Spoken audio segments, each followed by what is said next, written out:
Primero, ¿qué es una base de datos? Desde el punto de vista informático, la base de datos es un sistema formado por un conjunto de datos almacenados en disco, que permite el acceso directo a ellos y un conjunto de programas que manipulan este conjunto de datos.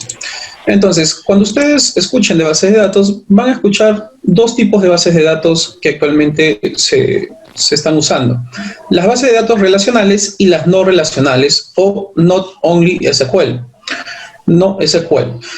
Cualquiera de estas dos sirven para almacenar datos. La diferencia es que cuando trabajamos con bases de datos relacionales, estamos hablando de que nuestros datos tienen una estructura definida y sobre esa estructura nosotros hacemos la inserción, modificación y también recuperamos información, ¿no?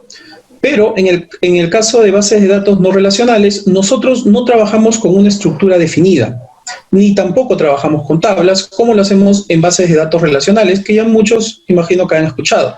En el caso de bases de datos no relacionales, como MongoDB, Redis, trabajan con otro concepto llamado documentos y colecciones. Entonces, son dos cosas que tal vez yo creo que es conveniente conocer para poder tener conceptos cuando veamos, ¿no?, cosas nuevas, para que no nos perdamos. Muy bien, entonces, ahora, el modelo entidad-relación es sobre el cual se sostiene las bases de datos relacionales. El modelo entidad-relación habla sobre entidades que son básicamente cualquier tipo de objeto o concepto sobre el cual se puede recoger información. En este caso, por ejemplo, el cliente, el producto y el proveedor. Y las relaciones entre estas entidades. Las relaciones básicamente nos dicen cómo se comunican o qué interacción hay entre estas dos entidades. Entonces, entidad, cualquier tipo de objeto o concepto sobre el cual se recoge información. La información que se recoge sobre una entidad son los atributos. Veamos acá.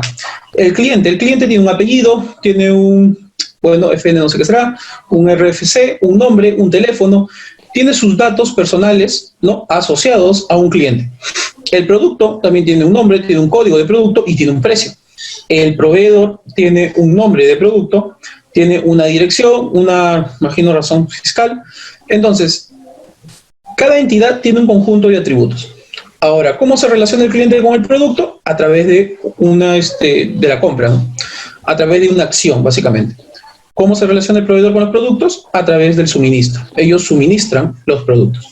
Entonces, las relaciones en una correspondencia o asociación entre dos o más entidades. Cada relación tiene un nombre que describe su función. Las relaciones se representan gráficamente mediante rombos y su nombre aparece en el interior, como vemos en este diagrama. Este diagrama que estamos viendo es un paso previo al desarrollo de una base de datos. Obviamente, ahora no vamos a tocar todos los conceptos de bases de datos, como las formas normales, ¿no?, la normalización de bases de datos. No lo vamos a hacer, pero vamos a verlo desde un punto de vista más práctico, ¿no?, para que empiecen sus proyectos y puedan crear tablas y almacenar información en esas tablas, consultar esas tablas, modificar información en esas tablas, ¿no? Vamos a ver todos esos procesos que podemos hacer. Entonces, primero tenemos que ver que de esta forma, esto de acá es una forma de diagramar, ¿no?, base de datos relacionales. Antes de nosotros comenzar a hacerlo en código, deberíamos ir a gabinete, sentarnos y hacer estos pequeños diagramas. Estos diagramas básicamente nos dicen cómo se relaciona uno con el otro. Nosotros ya identificamos cliente y producto y sabemos que el pedido es una tabla que conecta estas dos entidades. ¿Está bien? Entonces, en el modelo relacional se utiliza un grupo de tablas para representar los datos y las relaciones entre ellos. En este caso, esta representaría la relación entre cliente y producto. Ahora, ustedes ven unos simbolitos. Estos simbolitos le llaman cardinalidad. La cardinalidad nos dice cómo se relaciona uno con otro. Por ejemplo, un cliente puede tener muchos pedidos, pero un cliente también puede tener 0 pedidos. ¿Está bien, chicos? Yo como cliente podría no haber hecho ningún pedido, pero yo como cliente podría hacer diferentes pedidos. Podría ir, por ejemplo, a Falabella y decir, yo necesito un microondas, ir 2 horas después, no, ahora necesito, no sé, una cama, y así. Entonces, yo como cliente puedo hacer diferentes pedidos y cada pedido tiene un código de pedido que es único. Ahora, justamente hablando de esto, todas las tablas con las que vamos a trabajar normalmente deberían tener una llave primaria. La llave primaria, o primary key, normalmente como le dicen, es un campo en una tabla que tiene valores únicos. Imagínense que si ustedes son el cliente, en esta tabla, ¿cuál sería el campo que no se repite? Justamente este clave primaria, ¿no? Nosotros podríamos reemplazar este clave o cliente ID como el DNI. Recuerden que nuestro DNI es único para cada persona. Podemos tener el mismo nombre, incluso el mismo apellido, pero nuestro DNI es único para cada persona. Entonces, los primary key son códigos únicos, ¿no? O son campos que tienen valores únicos en una tabla. Del mismo modo, como se relacionan estos. Los productos en un pedido, por ejemplo, cuando nosotros hablamos en este lado, en esta relación, nosotros vemos que pedidos tiene ceros, muchos y ceros. Básicamente, ¿por qué? ¿Por qué pasa esto de acá?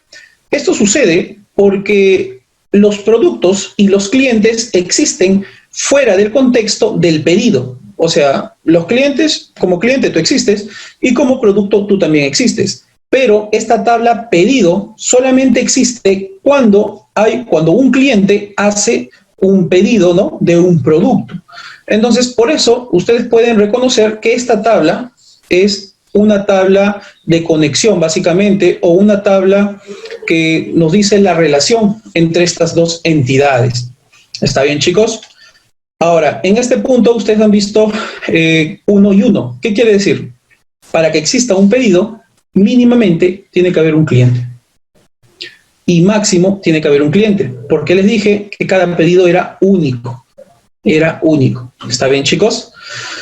Muy bien, chicos. Espero que hayan entendido esta parte de la explicación, porque con estos conceptos son los que normalmente deberían crear ustedes sus bases de datos, ¿no? Crear un campo o crear una tabla, y dentro de esa tabla un campo específico que hereda valores de otro campo de otra tabla, ¿no? Normalmente lo que hacen, conectamos las tablas. De esta manera es como conectamos las tablas. Ahora sí. Ok, entonces SQL es un lenguaje estructurado de consultas básicamente es un lenguaje estándar e interactivo de acceso a bases de datos relacionales que permiten especificar diversos tipos de operaciones. Usa álgebra relacional y cálculo relacional, ¿no? Álgebra y de cálculos relacionales. El SQL brinda la posibilidad de realizar consultas con el objetivo de recuperar información de la base de datos de manera sencilla, chicos. Las consultas toman forma de un lenguaje de comandos que permite seleccionar, insertar, actualizar, averiguar la ubicación de los datos y más. Entonces, cuando ustedes les hablen de bases de datos relacionales, les van a hablar de dos cosas. Uno es el motor de la base de datos y otro es el sistema de gestión de la base de datos. El motor de la base de datos es el que contiene todas las reglas para la administración de la información. Contrario, el sistema de gestión de bases de datos son un conjunto de herramientas que nos ayudan a la manipulación de esos datos. Ok, esto es un poco de lectura. Básicamente, entre los gestores de bases de datos relacionales más utilizados se encuentran MySQL, PostgreSQL, Oracle Database y SQLite. Ahora, cada uno de estos tiene un fin y se pueden usar para lo mismo, pero tienen ciertas limitaciones. Por ejemplo, con MySQL, cuando llegues a una cantidad de registros, más o menos 1 millón, un poco más, vas a ver que ya hay un retraso o demoran mucho las consultas. En cambio, en PostgreSQL puedes trabajar con millones de registros y es muy sólida, ¿no? Es muy robusto, no tiene problemas, ¿no? O sea, no nos da muchas demoras, siempre y cuando esté bien hecho también tus consultas. Oracle Database, la verdad no he usado, pero el programa de Oracle se distribuye con el software propietario. Esto de acá es software propietario. Después tenemos SQLite. Y SQLite, por último, constituye una biblioteca de programas con licencia de dominio público, que contiene un gestor de bases de datos relacionales. Nosotros vamos a trabajar con SQLite, pero ustedes pueden trabajar o pueden replicar el código con MySQL, también podrían hacerlo con PostgreSQL. La instalación de MySQL es bastante sencilla, solo necesitas un entorno o un servidor como Apache para que puedas conectarte, ¿no? a una base de datos MySQL. Ok. ¿Dónde vemos SQLite? Básicamente lo vemos en Firefox, SQLite para almacenar los favoritos, el historial, los cookies.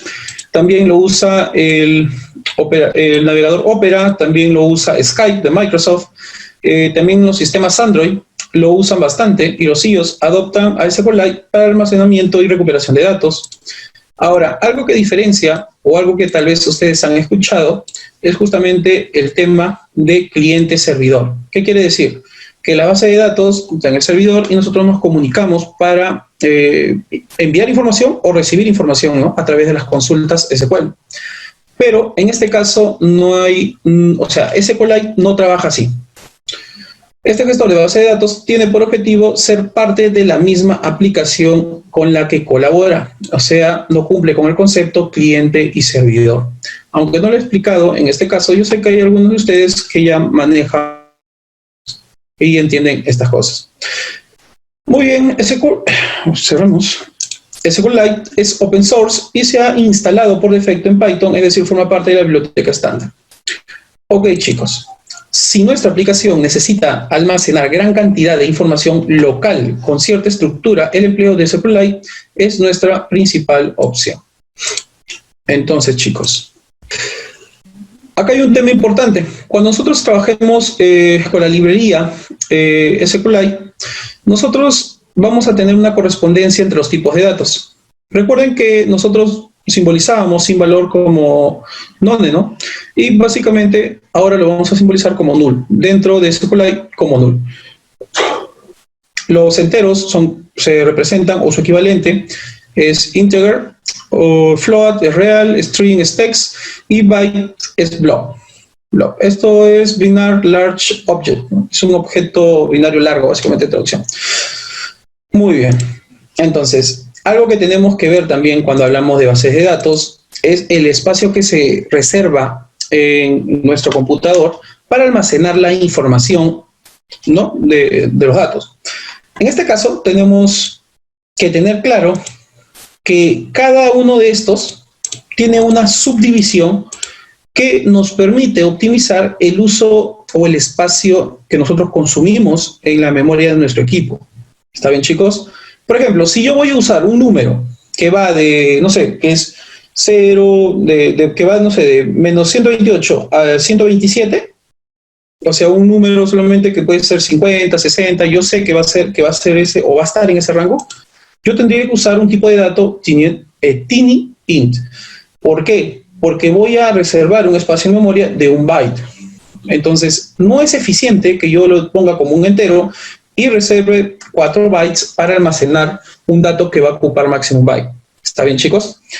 Tenemos que ver desde ese punto de vista la eficiencia. Ok.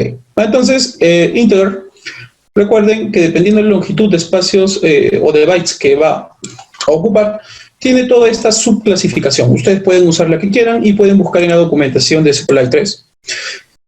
Después tenemos los textos y también se subdividen en charter, en varchar, var in charter y en todas estas subdivisiones que la verdad no he usado. Normalmente lo que he usado es el varchar y este de acá, character y varchar.